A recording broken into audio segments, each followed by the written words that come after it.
Hello friends, આજે આપણે વાત કરવાના છીએ MYSY સ્કોલરશિપ વિશે. મુખ્યમંત્રી યુવા સ્વાવલંબન યોજના અંતર્ગત શૈક્ષણિક વર્ષ 2025-26માં medical, paramedical, nursing, agriculture, veterinary જેવા અભ્યાસક્રમો માટે ફ્રેશ રિન્યુઅલ અને ડીલેમાં ઓનલાઈન અરજી કરવાની છેલ્લી તારીખ 31/12/2025 છે, 6 વાગ્યા સુધી. અને હેલ્પ સેન્ટરમાં ડોક્યુમેન્ટ વેરિફિકેશનની તારીખ 7/1/2026 રહેશે. ત્યારબાદ કોઈ પણ અરજી સ્વીકારવામાં આવશે નહીં, જેને દરેક વિદ્યાર્થીઓ નોંધ લેવી. પણ આ યોજનાની જે તારીખ છે વારંવાર લંબાતી રહે છે, પણ આપણે 31/12/2025 પહેલાં અરજી કરી દેવી જરૂરી છે. આ વિડીયો ખાસ MBBS, BAMS, BHMS અને BDS માટે છે કે જેમને ફ્રેશ અને રિન્યુઅલ અરજી કરવાની રહેશે. રિન્યુઅલ એવા વિદ્યાર્થીઓને કરવાની રહેશે કે જેનો 1 વર્ષ પૂર્ણ થઈ ગયો છે.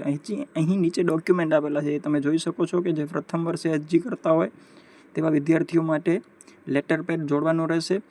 અને ત્યારબાદ જે બીજા ડોક્યુમેન્ટ છે એ આપણે જોઈએ તો જે આવકનું પ્રમાણપત્ર જે આપણે વેલિડ હોય, કે જે 3 વર્ષ સુધી વેલિડ રહેશે એવું આવકનું પ્રમાણપત્ર. એના પછી જે સેલ્ફ ડિક્લેરેશન ફોર્મ છે, જેનો વિડીયો મેં પહેલેથી પણ અપલોડ કરેલો છે અને હજી પણ અપલોડ કરી દઈશ કે કેવી રીતે ફોર્મ ભરવાનું રહેશે સેલ્ફ ડિક્લેરેશન.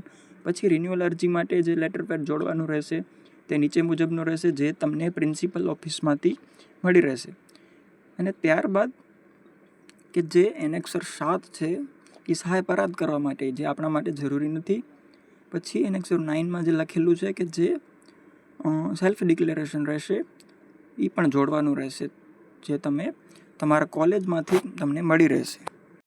MYSY સ્કોલરશિપ કોને મળી રહેશે? તો કે 80 કે તેથી વધુ પર્સન્ટાઇલ, ધોરણ 12માં 80 કે તેથી વધુ પર્સન્ટાઇલ મેળવનારા વિદ્યાર્થીઓને MYSY યોજનાનો લાભ મળી રહેશે. હવે એનામાં ફ્રેશ એપ્લિકેશન કરતા વિદ્યાર્થીઓ માટે કયા કયા ડોક્યુમેન્ટ જોઈશે? તો વિદ્યાર્થીના આધાર કાર્ડની સ્વપ્રમાણિત નકલ, ધોરણ 10 અને 12નો રિઝલ્ટની નકલ, પછી ડિગ્રી અને ડિપ્લોમામાં અભ્યાસક્રમોમાં પ્રવેશ મેળવ્યા સમિતિના લેટર હેડની સ્વપ્રમાણિત નકલ, એટલે કે એડમિશન લેટર, ટ્યુશન ફી ભર્યાની તમામ પહોંચની સ્વપ્રમાણિત નકલ, પછી રેશન કાર્ડની નકલ, સેલ્ફ ડિક્લેરેશન, વાલીના આવકનું પ્રમાણપત્ર, સંસ્થાના આચાર્યના લેટર હેડનું પ્રમાણપત્ર જે આચાર્ય પાસેથી તમને મળી રહેશે. હોસ્ટેલમાં પ્રવેશ તથા જમવાની પહોંચની સ્વપ્રમાણિત નકલ અને ભાડા કરાર એ તમે નાખશો તો તમને 12,000 અલગથી ફૂડ બિલ મળી રહેશે. અને છેલ્લું ડોક્યુમેન્ટ વિદ્યાર્થીના બેંકના બચત ખાતાના પાસબુકની નકલ.